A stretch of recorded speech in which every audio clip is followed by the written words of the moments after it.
Alrighty, how's it going, everybody? So we just got done talking about a video that uncovers the function operations where we add, we subtract, we multiply, we divide. And now what we're going to do is we're going to take those operations and those ideas and we're going to apply them to a real world scenario. Now this is more along the lines for pre-AP students, but if you're tuning in and you are in regulars, this is still equally as important, okay? Because when you start getting into the real, you start to see these functions, they start going ahead and simplifying different units. But that's important though, because the truth is functions are meant to interact with each other, which is why we have a variety of different things out there. And so we need to be able to know how to do that. So it says here, for a white rhino, the heart rate R in beats per minute and a lifespan S in minutes are related to body mass in kilograms by the functions. And so it tells you the function. So function number 1 is this guy right here. It says RM is equal to 241, and then that's mass, right? Now this next one below is SM is equal to 6 times 10 to the 6th power, and then it has M, which is once again mass, to the 0.2 power, okay? Now, we have to understand that R represents heart rate, okay? And that's in beats per minute.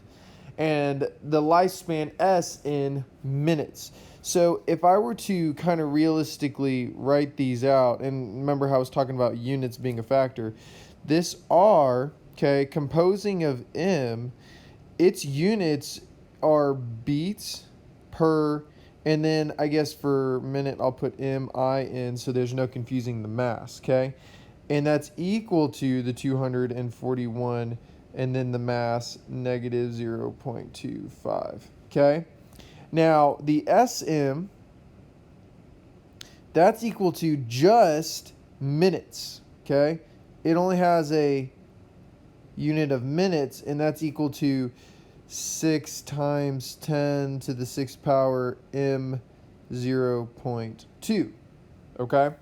Now, it wants us to find, okay, what R times S will equal. So what we have to do is we have to literally do R times S, okay? Which that's going to equal 241 M to the negative 0.25, okay, times 6 times 10 to the 6th power times M 0.2. Now, just to kind of illustrate what we're looking at here, remember this was the red equation, right? And then this right here was the blue equation, okay? I forgot a parentheses, so let me go ahead and put that there. There we go. Perfect. Now we have to go ahead and simplify some stuff, and we're going to be utilizing some of the ideas that we used in previous sections. So you'll notice right off the bat, hopefully, that the M to the negative 0.25 and the M to the 0.2, we can go ahead and combine them because they have the same base. The base being the M, right? Since this M is the same, we can go ahead and add the exponents. Now, the way that's going to look, and I guess let me move this up a little bit and then change my color. We have 241. We can multiply that to the 6 times 10 to the 6th power because those are like, and we can go ahead and do M to the negative 0.25 plus 0.2, because remember, when multiplying the numbers that have the same base, you add the exponents, right? If it was division, you'd be subtracting, okay? Now, when we simplify all this is going to give us 240, no, back up. Let me multiply that with the calculator. It says actually 1.46. I'm glad I checked my calculator. 1.46 times 10 to the 9th power And then you have this right here, m to the negative 0.05, okay? And that equals our r times s, okay? So there you have it. That is our answer for letter A, okay? Now let me erase this real quick and let's talk about what letter B is trying to get across, okay? Let's talk about that. Alrighty, so when we talk about B, we're going to have to talk about concepts, not necessarily too much mathematics. Now, mathematics is embedded in it, but let's go back to the idea that R is equal to beats per minute. And we said S is equal to minutes. Now, where did I get this again? Remember, this is embedded in the word problem itself. It says R in beats per minute, and then S is in just minutes. So with that, that's how I got these equations right here. Now, if we were to go back to this idea that we're doing R times S, that means I have beats per minute, because that's my R, times my S, which is in minutes. Now what's going to happen here is the minutes are going to simplify out, leaving me with RS is equal to the beats. Because the idea is when you compose these two together, okay, what's going to happen is you find the total heartbeats of the rhino over its lifespan. Now it is related to its mass though, right? This is of course should be better represented as RS of M, right, beats, okay? So this is the total heartbeats this rhino will have in its life, okay? So that's what that's trying to communicate. So that's why, remember, numbers with units actually mean something. Numbers without units don't mean a whole lot, okay? So that's what this is communicating. Now let's take a look at number 19. Alrighty, so this one right here is talking about from 1990 to 2010, the number in millions of female and male M employees from the ages of 16 to 19 in the United States can be modeled by F of T is equal to all that, and then M of T is equal to that long equation, where T is the number of years since 1990, okay? So it wants us to find F plus M of T. So in order to do that, we're going to take those equations and we're going to have negative 0.007 T squared plus 0.10 T plus 3.7. And we're going to add that, and I should have wrote smaller. I'll go ahead and actually back up a little bit. Maybe I can. There we go. Perfection.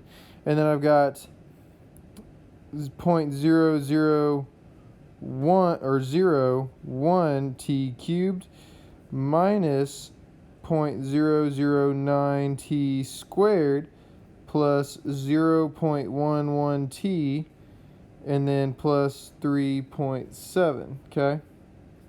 So what we need to do is we need to combine like terms in this scenario. So nothing can combine with the T cubed, so I just have my 0.0001 T cubed. But I can combine things with my squareds, because you'll notice this right here and this right here, they have the same T squared. So we just got to do negative 0.007 minus, okay, 0.009, okay?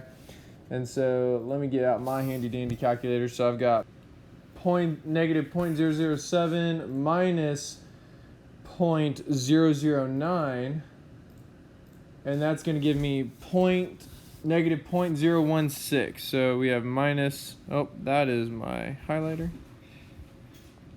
minus 0.016 T squared.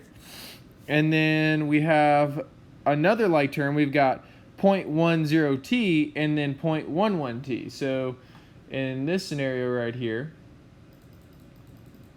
we've got 0.11 plus 0.1. And that's going to give me 0.21. So I've got plus 0.21 t. And then 3.7 plus 3.7, okay? Let's go ahead and do that. 3.7. And that's going to give me 7.4. And then perfect. So this right here describes the equation, okay, for A, the F plus M of t. Now it wants us to then go ahead and describe, well, what does this represent, okay? So what this represents is the amount of female and male employees that are between the ages of 16 and 19. Now, where did I get that from? That's from right here. So this is the number in millions of female and male employees from 16 to 19. Now, the reason why that should make sense is because F right here, regardless of their female, represents employees, right? M, regardless of it being male, represents employees.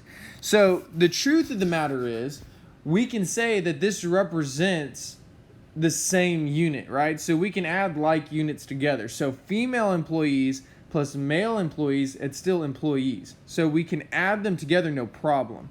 Now, we have a unit that they also share in common, which is the time interval. And that was from 1990 to 2010, okay? So this right here is the amount of female employees from the ages of 16 to 19 between the years of 1990 to 2010, okay? So that's what this F plus M represents, okay? And that would explain part B. So let's go ahead and now talk about the last one that I have for us. Alrighty, here we go. So this one says, a mathematician at a lake throws a tennis ball from point A along the water's edge to point B in the water. And that's represented by this white line right here. Okay, that's what that is. Okay, him throwing the tennis ball.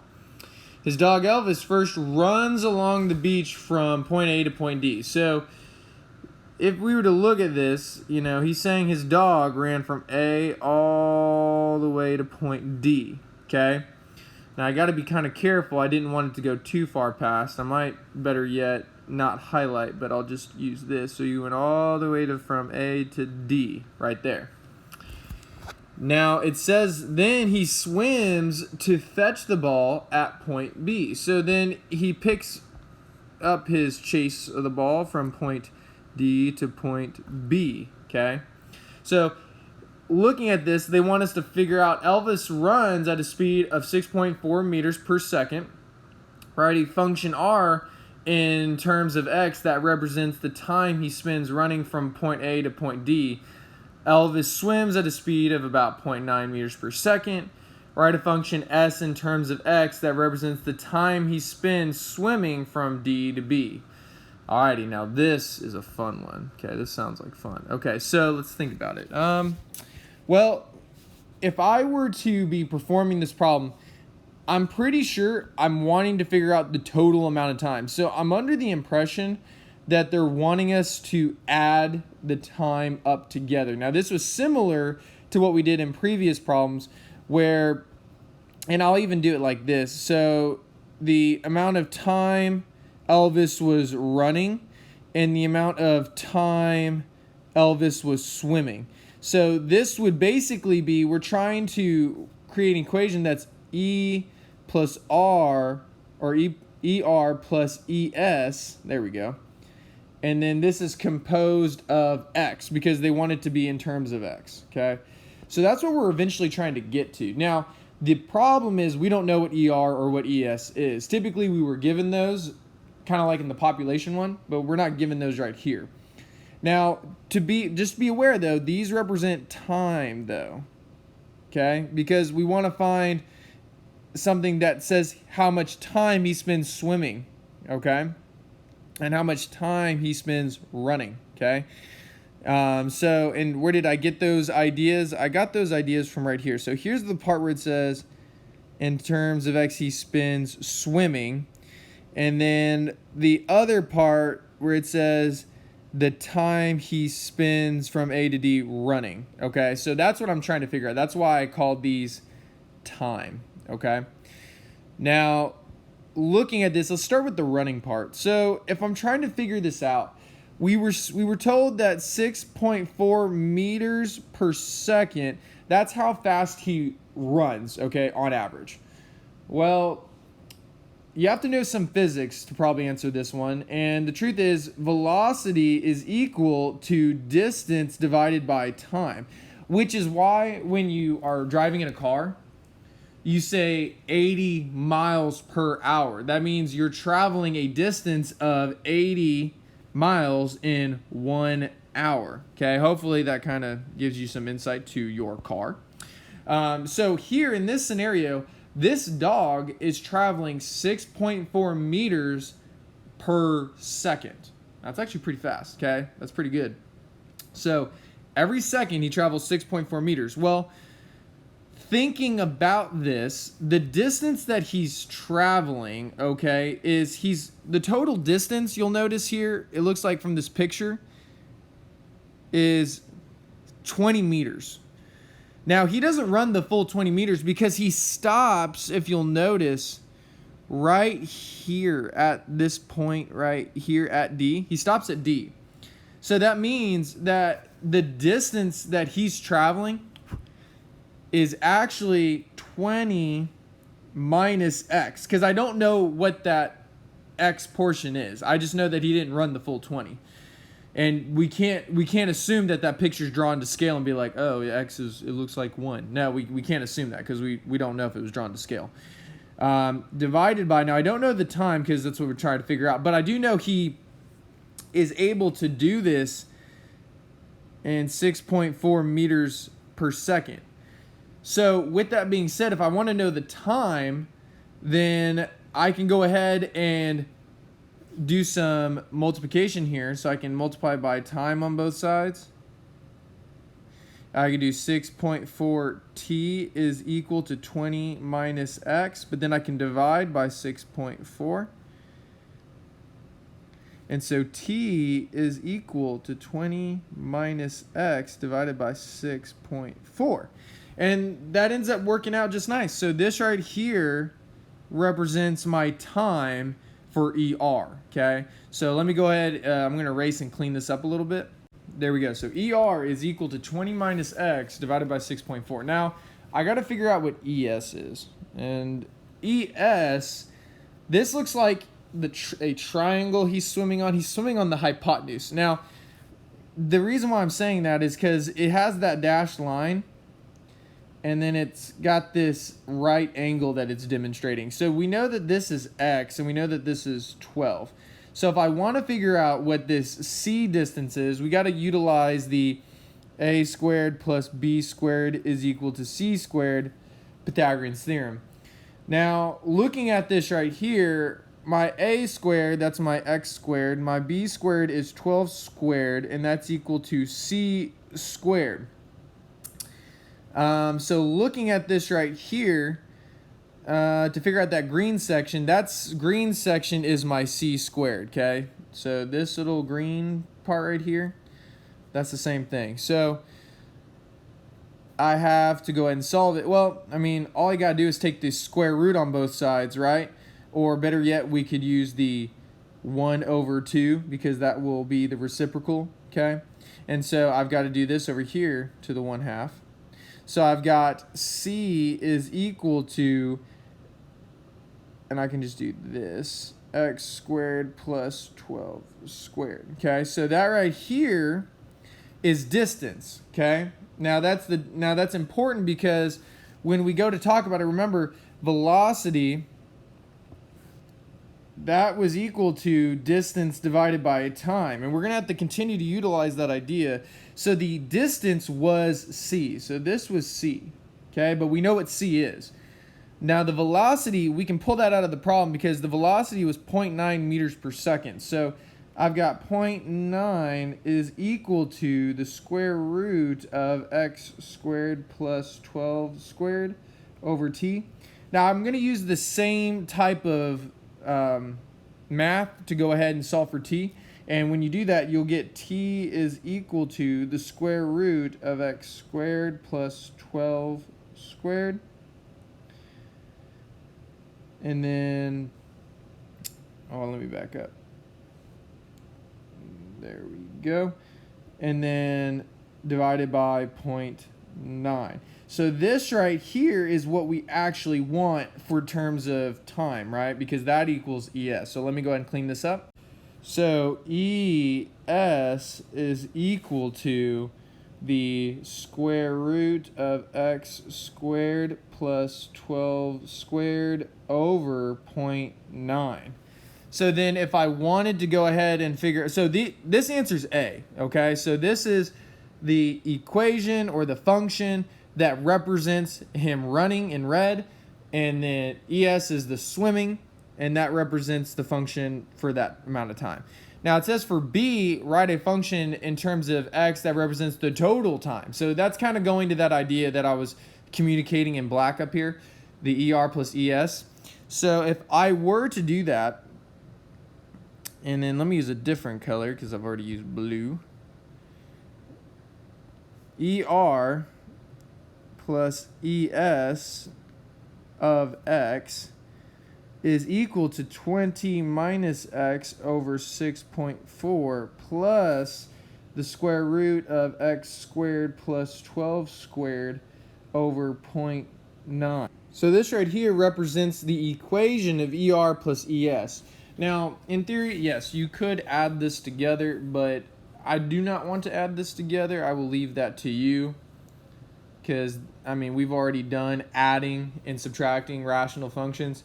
So, of course, here you'd have to make sure the denominators are the same. So you'd have to make sure you multiply by 0.9 for the first one on top and bottom, and on the second one, multiply by 6.4 on top and bottom. And then go ahead and combine numerators. But I will leave that to you because I assume you know how to do that. All right, now for the last part, part C. It says, use a graphing calculator to graph t. Find the value of x that maximizes t. Explain the meaning of this value. Alrighty, so what we're going to need to do is we're going to need to plug this into our graphing calculator. And what you're going to want to do is plug in what's in green, okay? The ER plus ES of x. So type in 20 minus x divided by 6.4 plus the square root of x squared plus 12 squared divided by 0.9. So in your calculator, more than likely, you're not going to be typing this ER plus ES. Do not type any of that. You're in that little section where it has it. You'll basically do f of x is equal to, and then you'd put all this stuff over here, okay? Now, what I'm going to do is I'm now going to put in what you would see on your graphing calculator, okay? And I'm going to be doing it from Desmos, okay? Just because Desmos is easy to pull up for me. Alrighty, so here's the graph, okay? Now, looking at this graph, let me kind of describe everything that's going on. So in red, once again, I kept it as when he was running. The blue is for swimming, and then the green is for both of them combined. Now, looking at this on the graph, you'll notice that the linear path, that's the running, and the swimming is the blue. The green is the combination of the two, and so you'll notice it's raised up a little bit because the blue and the red make the green. Now, you'll notice, though, this right here, this axis, okay, that is going to be time. Now, the other axis, this is going to be distance, okay? Now, this usually seems counterintuitive because typically time is the independent variable, distance is the dependent variable. But remember, the scenario that we created and the functions that we created, y represented time. Because depending on how far Elvis ran affected the time. So time was dependent upon how far Elvis ran. So that's why time is on the y-axis, okay? So that means that if you look at the point that I made very bold on the green line, 1.7, that is the distance. So x is equal to 1.7 meters. So if Elvis runs 1.7 meters, that minimizes the amount of time, which is at 16.32 seconds, for him to reach the tennis ball. Okay? So as you can see, once again, minimums and maximums playing a part in trying to figure out how far Elvis should run in order to minimize the amount of time. So that is the answer to choice C. What is the distance that he should run? And the distance is 1.7 meters. Alrighty guys, hopefully this was helpful in kind of seeing a real world application of performing function operations. This is definitely just the tip of the iceberg, and let me know if you have any questions about this. I can dive deeper into these topics with you, and hopefully you guys are having a good day. Alrighty, bye guys.